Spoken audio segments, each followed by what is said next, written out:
There are over 150,000 PAs in the United States, but there's so many people that still don't even know what a PA is.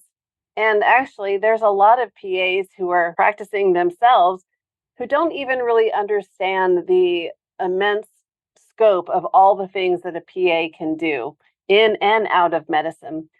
So today I want to address that. It is PA week as I'm making this video. So this is a little bit of a love letter to the PA profession. First of all, for those who don't know, let's talk about what a PA is.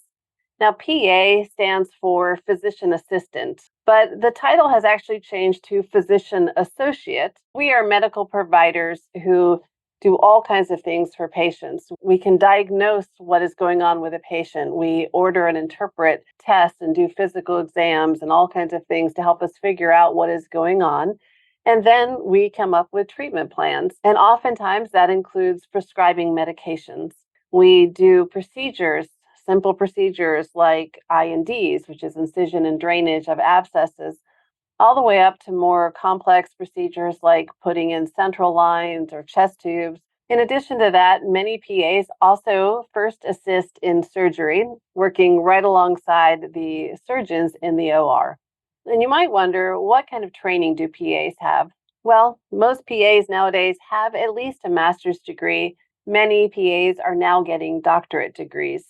We go 4 years of undergrad, hitting some very specific courses that we have to take, like anatomy and physiology and organic chemistry and so on. And then we go to very intense PA school. It's about 2 to 3 years, depending on which school you go to. It's often equated to drinking from a fire hose because it is so intense. Now, PAs work in just about any medical setting you can think of, outpatient or inpatient, lots of different places. And we also work in just about every medical specialty.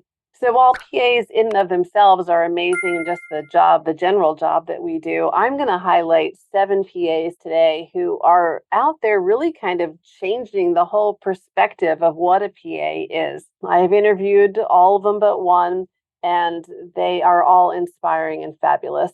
And the last one, the one who I haven't interviewed yet, has done something that is literally out of this world. So stay tuned to find out what that's all about. Now, the first PA that I want to talk about, her name is Melinda Rawcliffe, and she is a PA who has done most of her work in emergency medicine or occupational medicine, and she has worked in many remote and austere locations.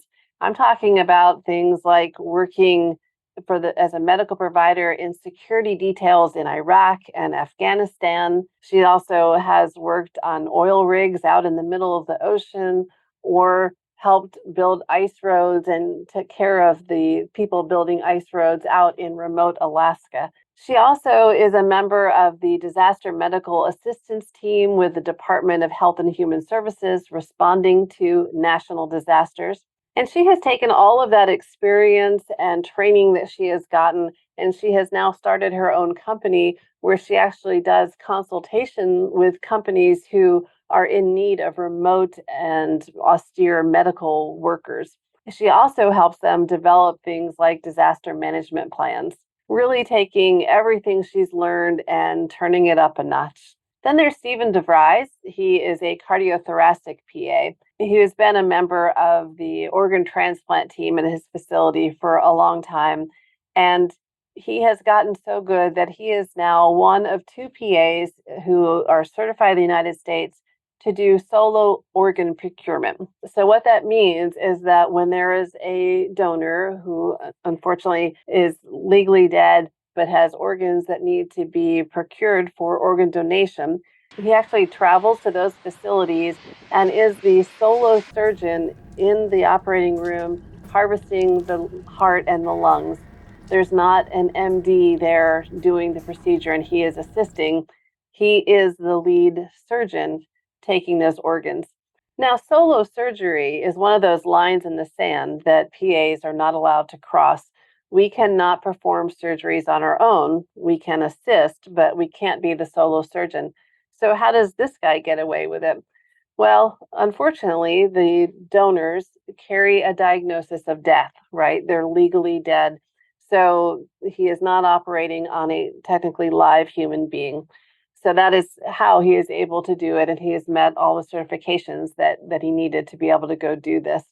He is well respected in the transplant community and just a shining example of the skills and ability of PAs. Next, there's John Belinsky. He also has worked in emergency medicine and critical care. Well, years ago, he realized that there was a lot of gaps in the CME available for PAs and NPs.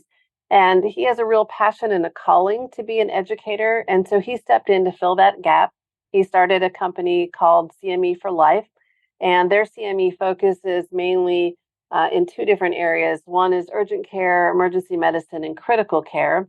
And then he also has CME for the different certification tests we have to take. The PANRE exam that you first take out of school, and then the PANS and or PANRE LA recertification exams.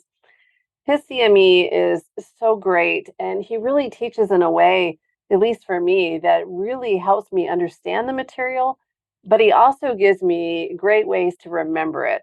His CME is so engaging, and you really do come away with practice changing information. So, if you are interested in learning about what John's company has to offer, I do have a link to his webpage down below. And he was also generous enough to offer a discount for my viewers. So, if you check it out and you're interested in going to one of his programs, either in person or online, then use the discount code and save some money. The next PA I'm going to highlight also started her own business. In fact, several businesses. Her name is Casey D'Amato, and she was a dermatology PA who got involved with the running of the practice in the dermatology practice she worked for, and that helped her really learn the business side of healthcare. She then co-founded an international skincare business and then went on to start a career coaching business. It's called CPAC, Certified Physician Assistant Consulting. She consults with PAs and NPs, really any medical professional who is struggling a little bit with their career and want to craft a career that they really love and is really fulfilling. She also helps people start their own businesses or even start their own practice if they want to. And now she's taken her business to another level doing executive coaching. She is wildly successful and a very smart PA. And as I said, she has courses and consulting and different programs for PAs. And she has also offered a discount code for my viewers as well. And that'll be down in the description box too. Next is Viet Le. He is a clinical scientist. He is a cardiology PA and just one of the most fun and extroverted people that I've ever come across. Well, he works in research, not only implementing research that other people have started and doing clinical trials, but he also has proposed and developed his own research projects. And it's just exciting to think that a PA is producing this kind of work that can influence the practice of providers all around the world.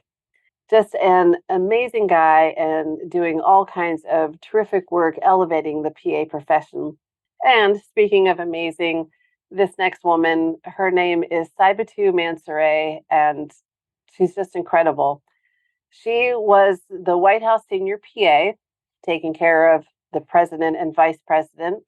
Then she went on to become a military aide for the vice president, then director of advance for the vice president, then left to become the senior executive and assistant director for public health at the Office of National Drug Control Policy in Washington, D.C. That's a whole mouthful, but basically she was doing high-level advising and work on drug policy for the government. And then she left from there and started her own foundation because, all that other stuff wasn't enough. Now she has a foundation that is focused on reducing the maternal mortality rates in Sierra Leone.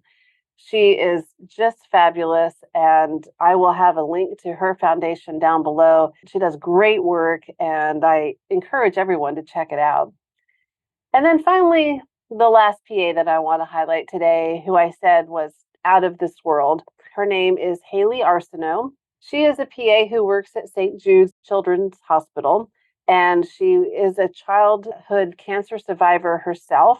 And that journey ignited her desire to become a PA as she got older. But in addition to all of that and doing great work helping children navigate their illnesses, she also did another little thing. She went to outer space.